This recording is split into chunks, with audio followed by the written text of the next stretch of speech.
Hi guys, I am Markus Schulz, and you are watching Beyond the Drop.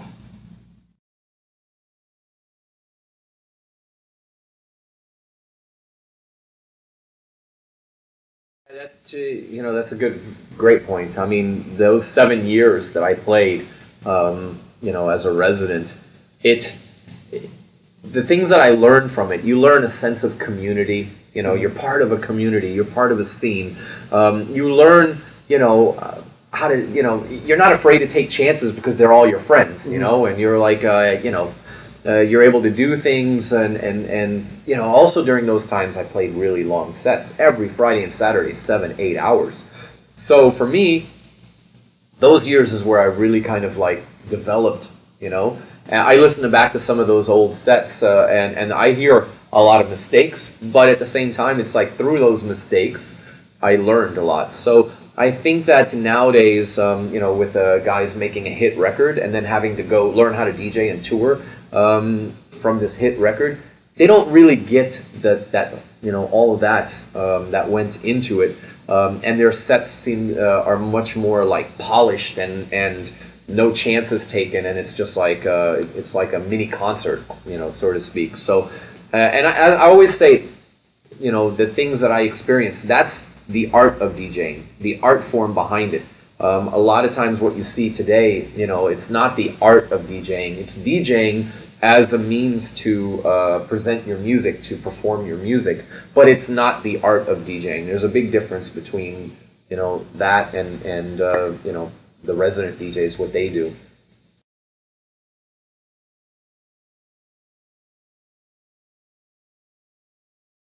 I think, I guess it's subjective, because maybe those guys say, no, I'm in touch with the crowds. I think it's, I think nowadays everything is out in the open. Maybe back in the day when I was a resident DJ, somebody would go home and be like, I really wasn't feeling Markus tonight. I don't know. I didn't like his set and blah, blah, blah. And it was, boom, that's the end of it. But nowadays, if somebody goes home with that feeling, they can tell the whole world about it, and then the whole, it just becomes this like conversation that, should never happen. Or, I mean, not never happen, but, it's a conversation that, gosh, it would have happened 20 years ago, 10, 20 years ago, just as well, but it wasn't because the outlets weren't there. I think that, nowadays it's just, DJs just take less chances. And for example, there's certain stuff that I know works in Europe that doesn't work in the US, and there's certain stuff that works in the US that doesn't work in Europe, and also South America, Asia, Australia, but nowadays with a lot of guys, short sets, they do the same set no matter where they go, so sometimes, the set won't resonate as much in one place as it does in the other. And I think when people say, oh, maybe the DJ didn't read the crowd or connect with the crowd, it's, if he doesn't change his set and it just goes to, someplace else, people would have, lost their mind during that set. So it's really subjective. I know for sure, I'll play something, I'll play a set and I'll record it for my world tour, and, I'm playing and the crowd is flat, and I'm like, oh God, oh man. And then when it airs on the radio, people are like, oh my God, this is the most amazing set. And then vice versa, the crowd's losing their mind. There's people climbing up the side of the walls, on each other's shoulders, and then it's on the air, and then you have people going, so it's, everything is subjective. It's all right.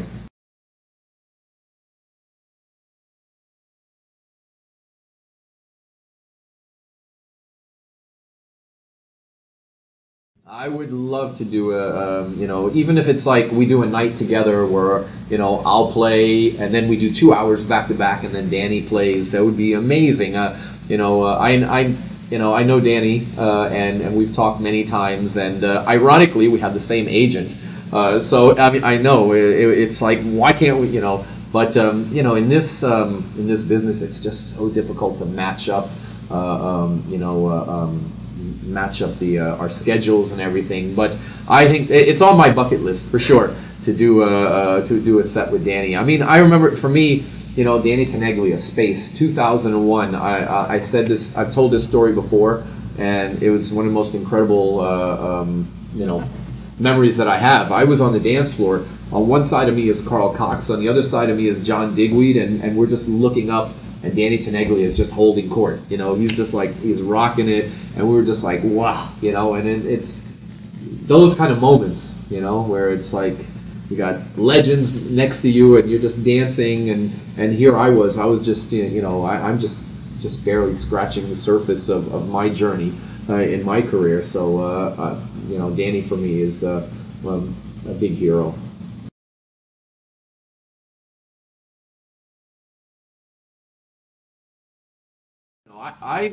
I travel. I'll go on 3-4 week tour through Asia and everything with only carry-on luggage. And you know, I think that the secret is, you know, you can wash clothes at hotels on your days off. You can go buy new shirts. You know, but yeah, I always say travel light. You know, anything that you need, you can buy while you're there. And if you accumulate stuff, you can always go buy a you know, like a you know, another bag somewhere, a duffel bag, and throw all your dirty clothes and stuff in there.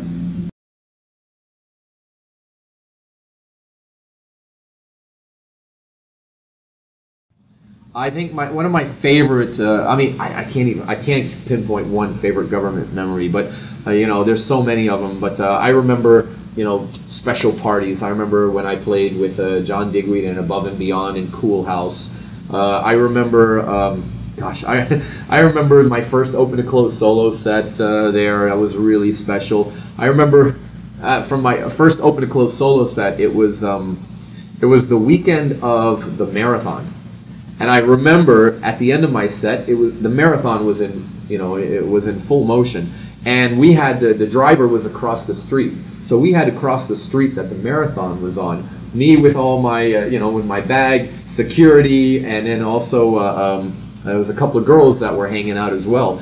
So in order to cross the street, we literally had to like join the marathon and like work our way across the street. So it was really funny. Me with my bag, with all my music, headphones, everything, security guards and the girls in high heels, like joining the marathon for like you know, a few yards so we could cut across the a street. I mean, memories like that, amazing.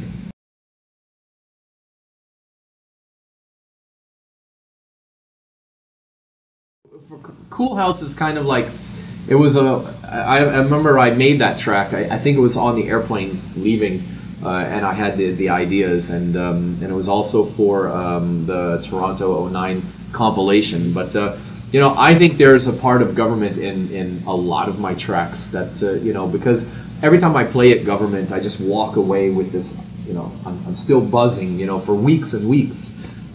It's something that, you know, we talked about this. There's certain clubs in the world you need it for your soul. You know, it's like, I don't care, you know, I'll play there for free. It doesn't just, I need it for my soul. And I think government is one of those clubs where, you know, at least every three to 6 months, it's like, I need it, you know. And so there's a lot of government in a lot of tracks. Naming them, you know, naming a track government is, you know, that's irrelevant, because the soul of government is in, you know, many tracks.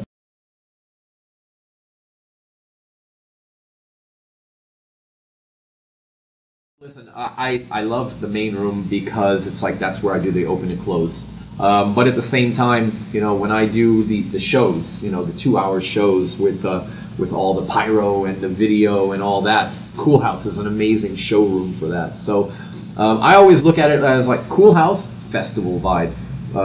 You know, main room is more like, okay, this is the journey. You know, that's the way I kind of look at it. So anytime I play, when I played Cool House, I always went into it with a different mindset than when I play the main room.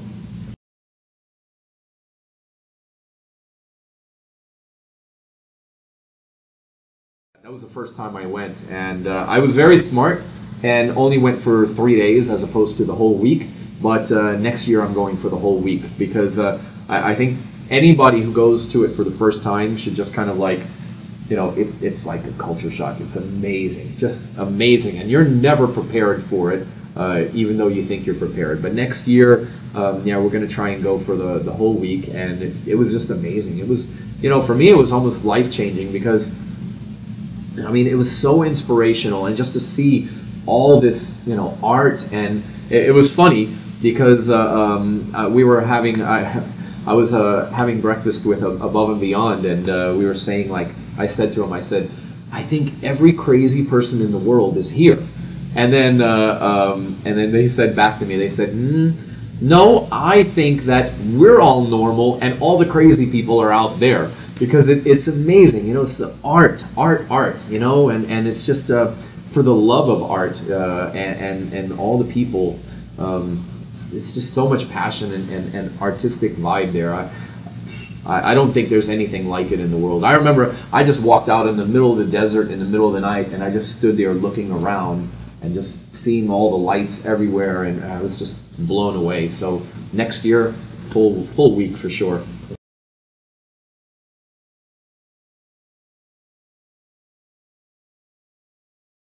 Stay all the way to the end. All the way to the end. Because for me, it's like it's the whole journey. And the fans that are there at the beginning, and they're still there at the very end, those are the ones I'm like, man, I can't appreciate you enough, you know?